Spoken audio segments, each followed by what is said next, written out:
Good morning students and welcome to the Hindi online lecture of standard 5th. सुप्रभात छात्रों, Hindi online lecture में कक्षा 5वीं के सभी विद्यार्थियों का फिर से एक बार स्वागत है। स्टूडेंट्स, फाइनल एग्ज़ाम का पोर्शन फिनिश हो चुका है। जो बुक नंबर 4 में लेसन्स है उनका अध्ययन समाप्त हो चुका है। चिल्ड्रंस, आज के ऑनलाइन लेक्चर में हम इन सभी पार्ट का रिवीजन करेंगे। So childrens, all of you remove your Hindi text book, then we start. तो आप सभी विद्यार्थी हिंदी पाठ्यपुस्तक निकालिए, फिर हम शुरुआत करेंगे अध्ययन के लिए। अर्थात बच्चों, जिस पाठ का हम लोगों ने पहले से ही अध्ययन किया है उसे फिर से एक बार रिवाइज करेंगे। तो सबसे पहले हमने अध्ययन किया कविता क्रमांक 11 वीरों को प्रणाम, जिसके कवि है रमेश दीक्षित। पृष्ठ क्रमांक 40, पेज नंबर 40, पढ़ो और गाओ कविता क्रमांक 11 वीरों को प्रणाम। सबसे पहले मैं इस कविता का वाचन कर रही हूँ, आप सभी विद्यार्थी ध्यानपूर्वक सुनिए। देश की मिट्टी का कण कण है जिन्हें प्राण से प्यारा, प्रणाम ऐसे वीरों को 100 बार हमारा। देश की मिट्टी का कण कण है जिन्हें प्राण से प्यारा, प्रणाम ऐसे वीरों को 100 बार हमारा। यह ऐसी धरती है जहाँ पर गंगा जमुना बहती, देश पर मर मिटने की हरदम धुन सी रहती। यह ऐसी धरती है जहाँ पर गंगा जमुना बहती, देश पर मर मिटने की हरदम धुन सी रहती। वीरों के बलिदान से चमका हिंद वतन का तारा, वीरों के बलिदान से चमका हिंद वतन का तारा। नमस्कार ऐसे वीरों को 100 बार हमारा, नमस्कार ऐसे वीरों को 100 बार हमारा। यह आज़ादी नहीं मिली है हमें किसी से भीख में, सीखा हम लोगों ने कुछ तो प्राणार्पण की सीख में।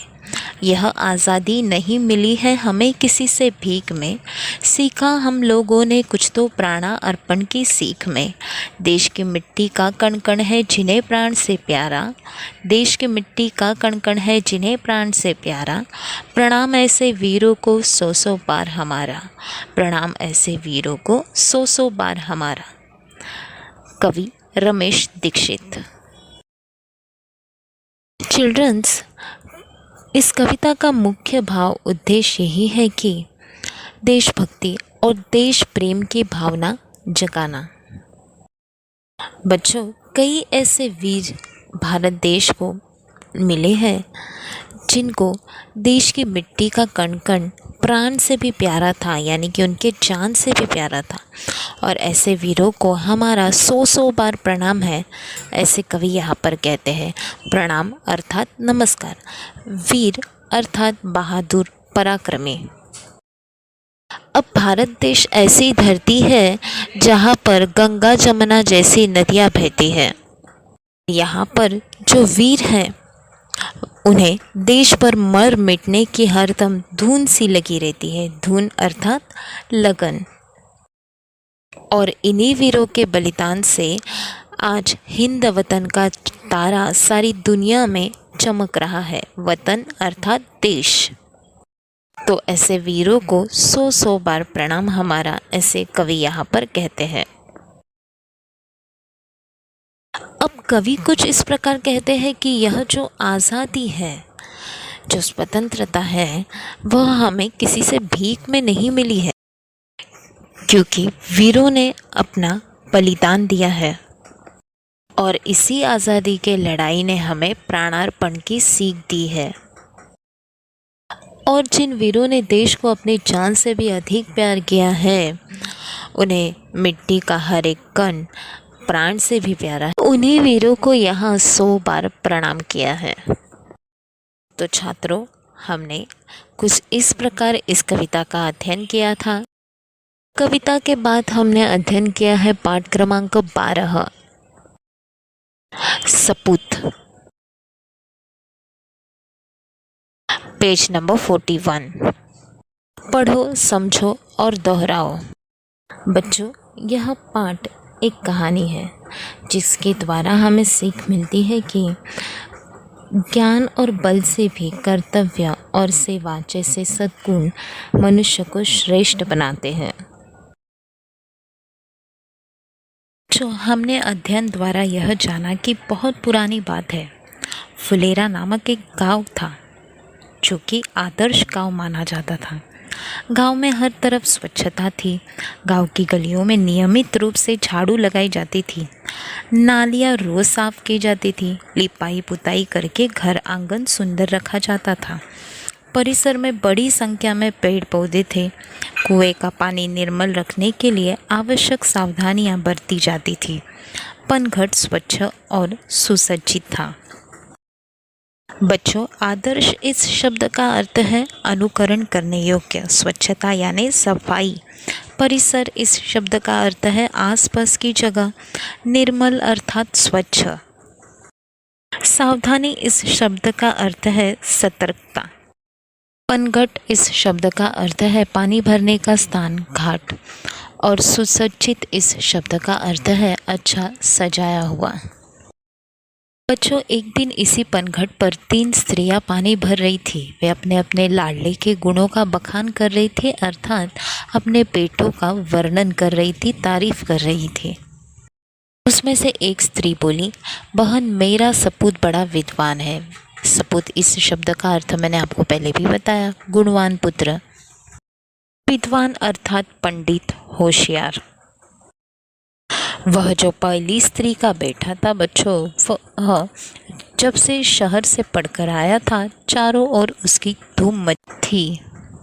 वह कहती है कि उसका पुत्र बड़े बड़े ग्रंथ पढ़ लेता है, आकाश के तारों को देखकर उनके नाम बता देता है, देश विदेश की सभी बातों का उसे पता है। दूसरी ने जोश में अर्थात दूसरी स्त्री ने उत्साह से झट से आगे बढ़कर कहा, अरे सखी, मेरे लाल जैसा बलि तो 10-5 गाँवों में देखने को भी नहीं मिलेगा। बलि यानी बलवान। 500 दंड बैठक वह रोज सुबह लगाता है। अखाड़े में जब ताल ठोककर उतर पड़ता है तो बड़े बड़े पहलवान तक उसका मुकाबला करने से घबराते हैं। वह मेरा सपूत है। जोश इस शब्द का अर्थ है उत्साह। झट इस शब्द का अर्थ तुरंत। सखी यानी सहेली। बलि का अर्थ मैंने आपको अभी बताया, बलि अर्थात बलवान, पहलवान। दंड बैठक जिसे हम सिटअप्स कहते हैं, उठक बैठक। खड़ा यानी मल्ल युद्ध, कुश्ती करने का स्थान। और ताल ठोकना यानी लड़ने के लिए ललकारना। मुकाबला अर्थात प्रतियोगिता। छात्रों, पनघट पर 3 स्त्रियां पानी भर रही थी। एक स्त्री ने तो बता दिया कि उसका सपूत बड़ा विद्वान है, तो दूसरी स्त्री बोल रही थी कि उसका पुत्र बलि है यानी बलवान है। और अब तीसरी स्त्री की बारी थी, पर वह चुप रही। इस पर दोनों स्त्रियां उससे कहती है कि बहन, तुम क्यों चुप हो? लगता है तुम्हारा लड़का कपूत निकला। कपूत अर्थात दुर्गुणी पुत्र। तब वह स्त्री बिना किसी जोश या गर्व के साथ कहती है कि बहनों, सपूत या कपूत जैसे शब्द तो मैं नहीं समझती, पर मेरा लाल यानी कि मेरा बेटा मेरे लिए बहुत अच्छा है। वह सीधे साधे स्वभाव का साधारण किसान है। किसान यानी फार्मर है। साधारण अर्थात मामूली। सीधे साधे यानी सरल। वह दिन भर खेत में जुता रहता है, शाम को घर का काम करता है। आज बहुत कहने सुनने पर वह मेला देखने गया, इसलिए मुझे पानी भरने आना पड़ा। तीनों स्त्रियां बात कर कर अपने अपने सिर पर घड़ा रखकर चल पड़ती है। अभी वे 2-4 कदम आगे चलती है तो पहली स्त्री का पुत्र आता हुआ दिखाई देता है। पास आते ही वह अपने माँ से कहता है कि व्याख्यान देने जा रहा हूँ, भोजन वही करूँगा। और यह कहकर वह तेजी से चला जाता है। व्याख्यान यानी भाषण। अब दूसरी स्त्री का भी पुत्र जो पहलवान होता है, वह भी आता हुआ दिखाई देता है। वह मत वाले हाथी की तरह झूम रहा होता है। वह अपनी माँ से कहता है कि आज दंगल में मैंने एक नामी पहलवान को बुरी तरह पछाड़ा है। दंगल अर्थात कुश्ती। नामी इस शब्द का अर्थ है प्रसिद्ध, पछाड़ना यानी हराना। पानी लेकर जल्दी घर पहुंचना, मुझे जोरों की भूख लगी है, ऐसा कहकर वह घर की ओर बढ़ जाता है। अंत में यानी आखिर में तीसरी स्त्री का पुत्र भी वहां आ पहुंचता है। वह बड़ा ही सीधा साधा होता है। छात्रों, आते ही वह अपने माँ के सिर से घड़ा उतार कर अपने सिर पर रख लेता है और माँ से कहता है कि माँ, तुम क्यों पानी भरने चली आई? मैं तो आ ही रहा था। माँ से घड़ा लेकर वह उत्साह के साथ घर की ओर चल पड़ा। अब यह देखकर अन्य दोनों स्त्रियों का सिर संकोच से झुक जाता है।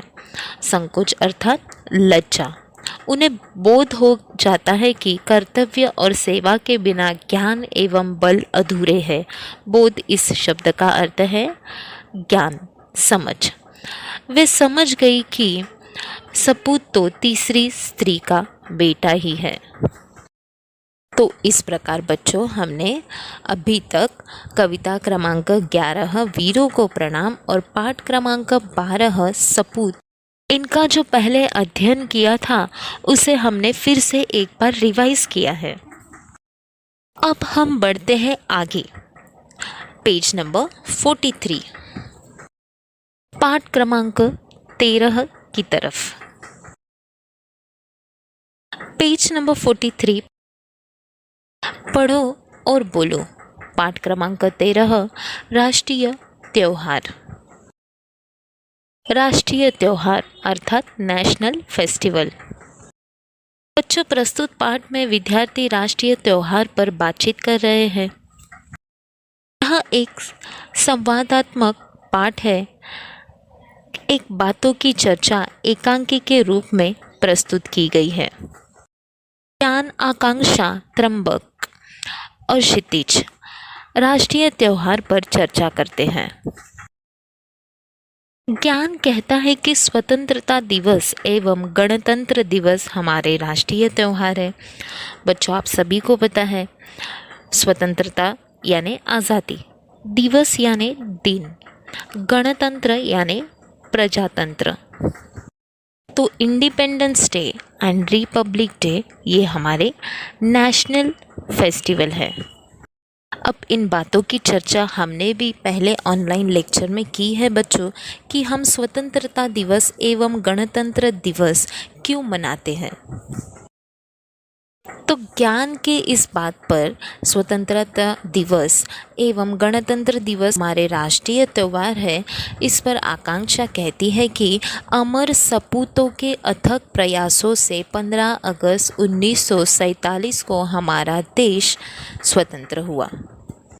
अमर इस शब्द का अर्थ है जो कभी मरते नहीं। अथक इस शब्द का अर्थ बिना थके प्रयास यानी प्रयत्न। तो आकांक्षा की इस बात पर त्रंबक कहता है कि यह दिन स्वतंत्रता दिवस के रूप में मनाया जाता है। फिर ज्ञान कहता है आज़ादी मिलने के बाद बड़ी लगन से देश का संविधान बनाया गया तथा 26 जनवरी 1950 को इस देश में लागू किया गया। अर्थात आज़ादी स्वतंत्रता मिलने के बाद बड़ी लगन यानी लगाव, प्रेम के साथ देश का संविधान यानी व्यवस्था बनाई गई और उस व्यवस्था को, संविधान को 26 जनवरी 1950 को इसे देश में लागू किया गया। तब आकांक्षा कहती है कि इसलिए 26 जनवरी का दिन गणतंत्र दिवस के रूप में मनाया जाता है। तो बच्चों, आपको भी पता चल गया होगा कि हम स्वतंत्रता दिवस और गणतंत्र दिवस क्यों मनाते हैं। अब आगे हम जानेंगे कि किस प्रकार मनाया जाता है या फिर 26 जनवरी और 15 अगस्त के दिन क्या क्या होता है। क्षितिज कहता है कि 26 जनवरी और 15 अगस्त के दिन और क्या क्या होता है। तब इस बात पर ज्ञान कहता है राष्ट्रीय त्यौहार वाले दिन राष्ट्रध्वज फहराते हैं, राष्ट्रीय गीत गाते हैं। राज्य, जिला, शहर, गांव तथा विद्यालयों में इन त्योहारों को धूमधाम से मनाते हैं। प्रभात फेरियां निकालते हैं, जगह जगह सजावट और रोशनी की जाती है। राष्ट्रध्वज यानी हमारा झंडा तिरंगा। प्रभात इस शब्द का अर्थ है सुबह और फेरिया यानी जुलूस। सजावट इस शब्द का अर्थ है शोभा। रोशनी यानी उजाला। क्षितिज कहता है यह आज़ादी बड़े संघर्षों के बाद मिली है, हमें इसकी रक्षा करनी है। संघर्ष यानी लड़ाई। तब त्र्यंबक कहता है हाँ, हमें स्वतंत्रता सेनानियों के बलिदान को सदैव याद रखना होगा। सदैव यानी हमेशा। अपने तिरंगे का सम्मान करना हमारा कर्तव्य है। तिरंगा यानी 3 रंगों वाला राष्ट्रध्वज। तो बच्चों, हमें अपने तिरंगे का पूरी तरह से सम्मान करना है, आदर करना है।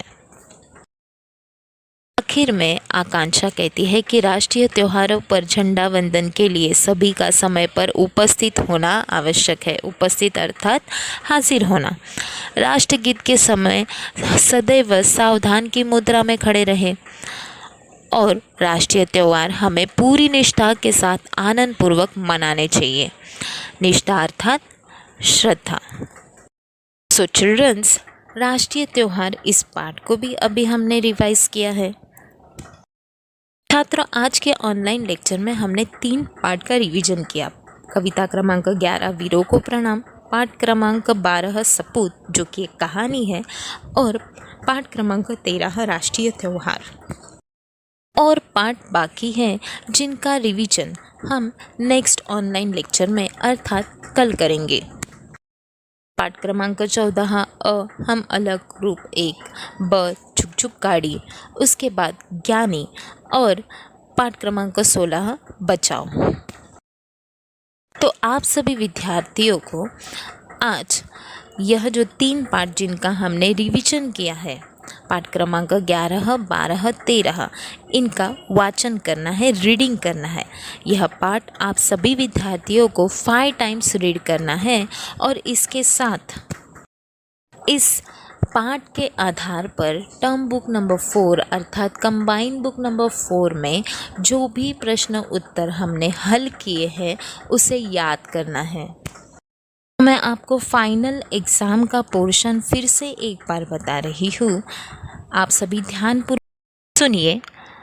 बुक नंबर 4 से पाठ क्रमांक 11, पाठ क्रमांक 12, पाठ क्रमांक 13, पाठ क्रमांक 14, पाठ क्रमांक 15, पाठ क्रमांक 16, यह आपके सेकेंड सेमेस्टर का पोर्शन है, सिलेबस है। नेक्स्ट एग्ज़ाम के लिए आप सभी को इन पार्ट का प्रिपरेशन करना है। तो थैंक यू चिल्ड्रंस, धन्यवाद बच्चों। Have a nice day, stay home, stay safe.